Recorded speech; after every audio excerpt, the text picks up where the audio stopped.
Bonjour les amis, aujourd'hui on va parler du document de l'Organisation mondiale de la santé qui est sorti récemment, qui porte sur la communication des risques et l'engagement communautaire en ce qui concerne la variole simienne Mpox.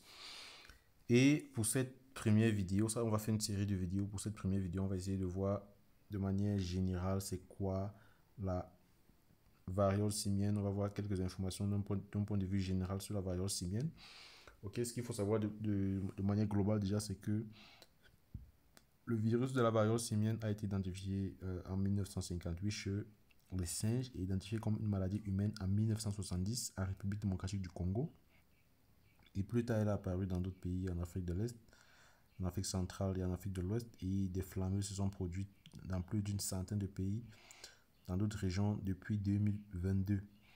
Et il y a eu ces nouvelles flambées dans des pays jusque-là épargnés se sont propagées principalement par contact sexuel au sein d'une communauté d'hommes gays, bisexuels ayant des rapports sexuels avec les hommes.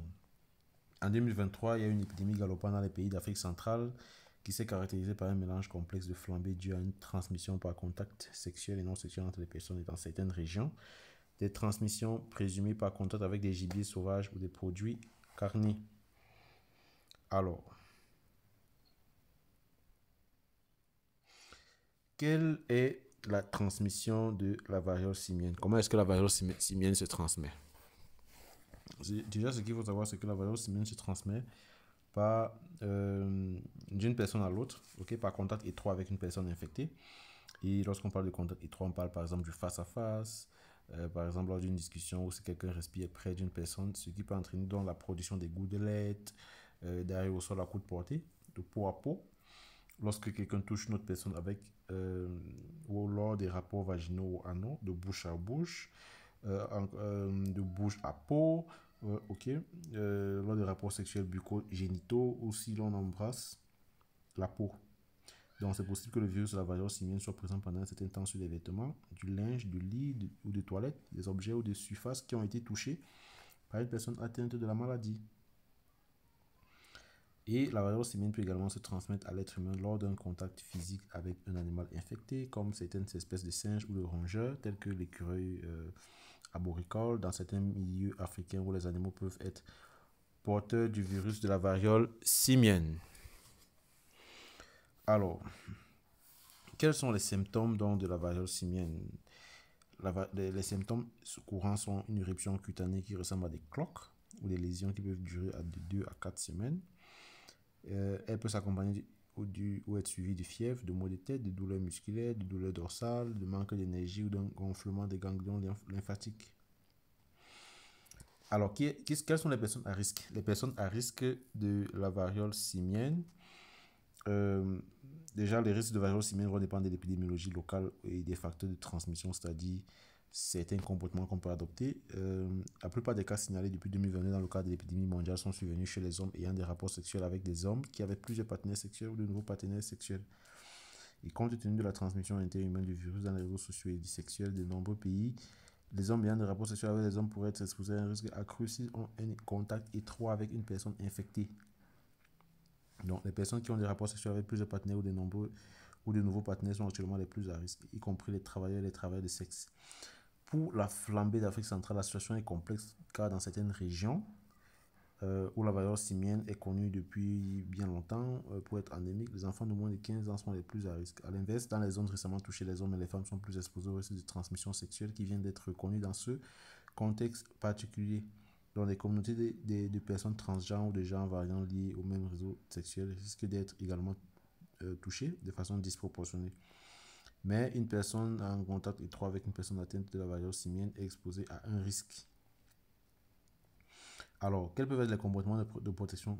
Déjà, pour limiter le risque de contracter la variole simienne, il faut connaître les signes, les symptômes et savoir comment le virus se propage. Et ce qu'il faut faire lorsqu'on tombe malade, il faut également connaître le risque dans la région où on habite. Il est conseillé aux personnes qui présentent des signes et des symptômes associés à la variole simienne de discuter ouvertement avec les personnes avant d'avoir un contact étroit. C'est possible de réduire le risque de transmission interhumaine si on évite tout contact étroit avec une personne atteinte de variole simienne, y compris les contacts sexuels face à face, peau à peau, bouche à bouche, et en évitant tout contact avec des matériaux potentiellement contaminés, comme la literie, les vêtements ou les objets tranchants tels que les aiguilles. Alors, comment prévenir la variole simienne? Il y a 3 vaccins qui ont été approuvés par la prévention de la variole simienne, pour la prévention de la variole simienne, autant pour moi. Pour la plupart des personnes à risque, les vaccins contre la variole simienne offrent une protection contre l'infection et les formes sévères de la maladie.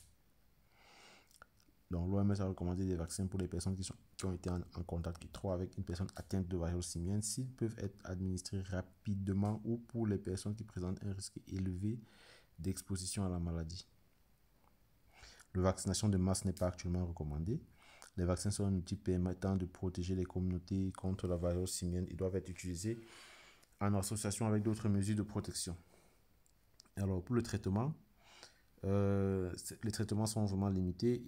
Un antiviral mis au point pour traiter la variole a été approuvé en janvier 2022 par l'Agence européenne des médicaments pour le traitement de la maladie, mais l'expérience a montré que dans le contexte d'une épidémie de variole simienne, le traitement reste très limité. C'est pourquoi leur usage s'inscrit généralement dans le cadre d'un essai clinique ou d'un protocole d'accès élargi accompagné de la collecte de données visant à améliorer les connaissances sur la meilleure façon de les utiliser à l'avenir.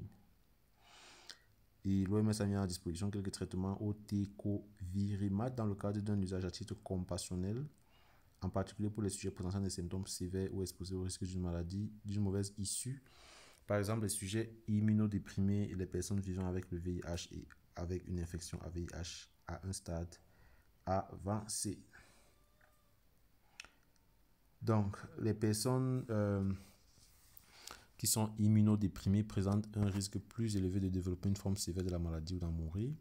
Les symptômes de la forme sévère de la maladie sont notamment les lésions plus grandes et plus étendues, en particulier dans la bouche, les yeux, les organes génitaux, les infections bactériennes secondaires de la peau, une septicémie ou des infections pulmonaires. Les données montrent que ce sont les personnes gravement immunodéprimées qui présentent les symptômes les plus graves. Maintenant, les personnes atteintes d'une infection à VIH à un stade avancé avec une faible numération de CD4 ou une immunodépression, un risque élevé de décès si elles développent une forme sévère de la variole simienne.